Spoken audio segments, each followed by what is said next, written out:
What if the cheapest item in your kitchen could lower your blood sugar like a prescription, keep you full, reduce cravings, and lower inflammation to shield your kidneys from long-term damage? All without forcing you to give up your favorite foods. I'm talking about some specific types of fiber that were included in research studies. In this video, we'll talk about these findings and how to use fiber as a tool to control sugar spikes and inflammation. As always, we fight misinformation by providing science-backed content with references, because you deserve the best info. In the next few minutes, you will be a fiber expert. Before we begin, please remember to always consult a doctor for any underlying medical conditions. All right, let's get right into it.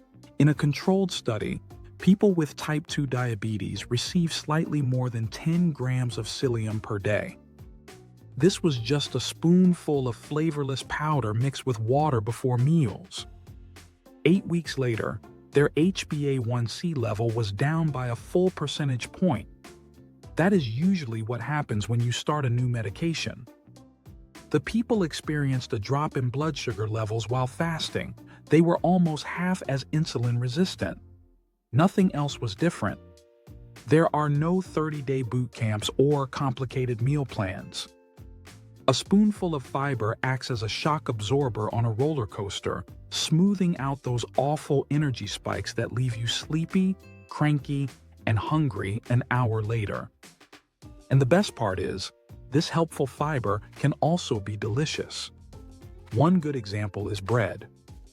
I don't know about you, but most people don't want to give up on bread because it's simply delicious.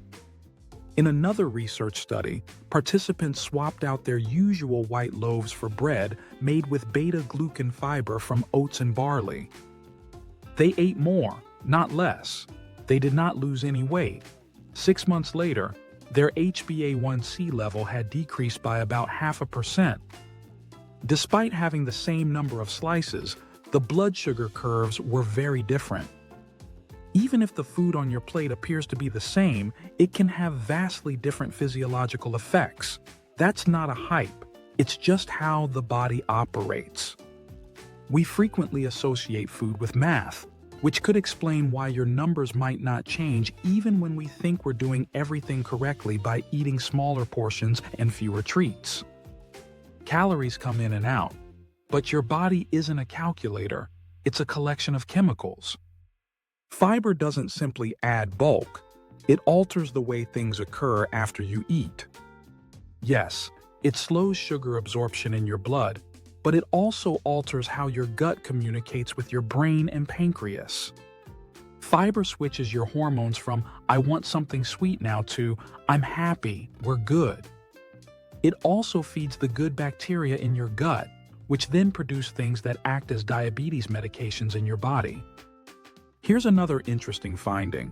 Researchers in Japan observed thousands of diabetics in the real world rather than in a laboratory. They discovered that those who ate the most fiber were not just slightly thinner. They had lower swelling, higher HDL levels, and fewer kidney problems. Diabetes can harm your kidneys, so this is serious. This is where it gets interesting. The studied fiber did not resemble a typical high-fiber diet from the West. It was a lot of seaweed, vegetables, and traditional dishes. Same level of safety, but a different way of life. In Western trials, oats, grains, beans, and beta-glucan breads all result in the same change. The fiber quality is what's important. Meta-analyses, which look at a large number of trials, all agree that eating more fiber will lower your HbA1c and fasting blood glucose levels. The drop can be large or small, but the arrow always points in the same direction. Another interesting fact is that fiber improves fructosamine, a blood test that measures levels over the last 2 to 3 weeks. But you don't need to wait 3 months for your HbA1c to change to see if your diet is effective. Let me ask you something. Have you ever crashed at 3 p.m. after eating a sandwich or a bowl of pasta? You know how your head becomes foggy, and you crave something sweet. Did you know that adding psyllium before a meal or eating viscous fiber such as oats, barley, beans, or lentils will help you slow down the sugar rush? Most of the time when you overeat, it's simply your hormones taking over because yesterday's lunch was sugar in disguise. And speaking of disguise, let's talk about the biggest lie. Fiber is only for digestion. This is kindergarten knowledge. Adults report that fiber reduces swelling. According to multiple studies, individuals who followed a higher fiber, lower glycemic diet showed significant reductions in the inflammatory markers CRP, IL-6, and IL-1 beta, which are linked to complications. Chronic inflammation is like a small fire in the background, and fiber is like the foam that extinguishes it. Reduced inflammation will help your blood vessels, nerves, and kidneys last longer. This is not an option if you want your years to be enjoyable in the long run. Now, let us put this into practice in the kitchen. If you're intrigued, you can try this fiber experiment for 2 weeks. It is simple and inexpensive to do, and it does not require you to change your entire life. First, get some plain psyllium husk powder, no fancy flavors or anything.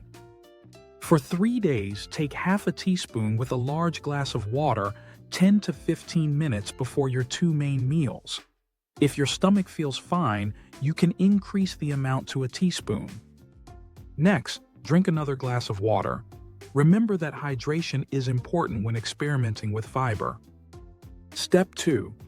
Change one of your daily foods to one that is higher in fiber. Instead of white bread, try oats or barley. Switch from cereal to oatmeal. Substitute plain white rice with a combination of white rice and lentils or barley. Step 3. Make a fiber-rich side dish for one of your meals. You could eat beans, lentil soup, a large salad with chickpeas, or, if you prefer, seaweed. And that's it.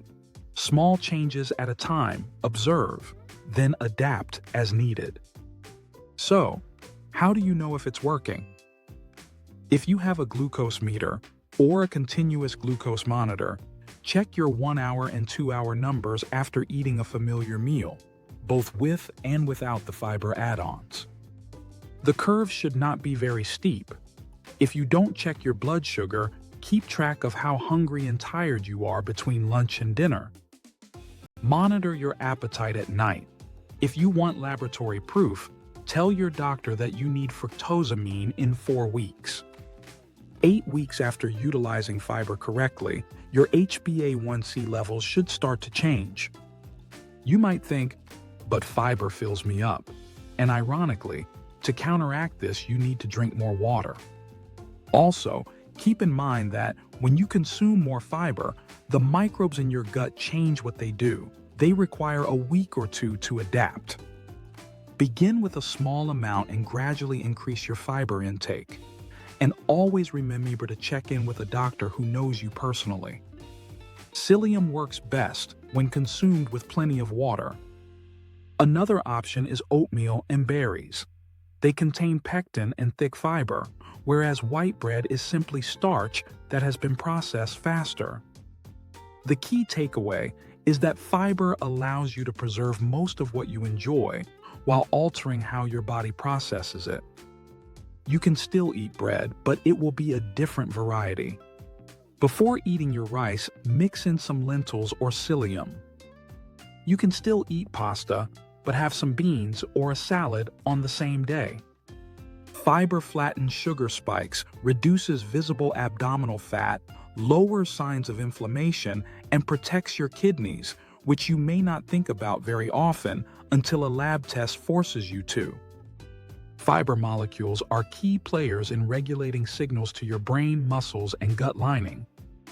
They signal to your brain that you are full, your muscles to absorb glucose, and your gut lining to close and stop leaking inflammatory sparks into your blood. If you start using fiber in a smart way, your blood sugar will be the first to react. But a month from now, inflammation will also change. In a year from now, your kidneys will thank you. So, Let's keep your brain and body happy, one spoon or fork at a time. If you like more science-backed health tips, hit the subscribe button and share this info with someone who will benefit from it. Stay curious and see you in the next one.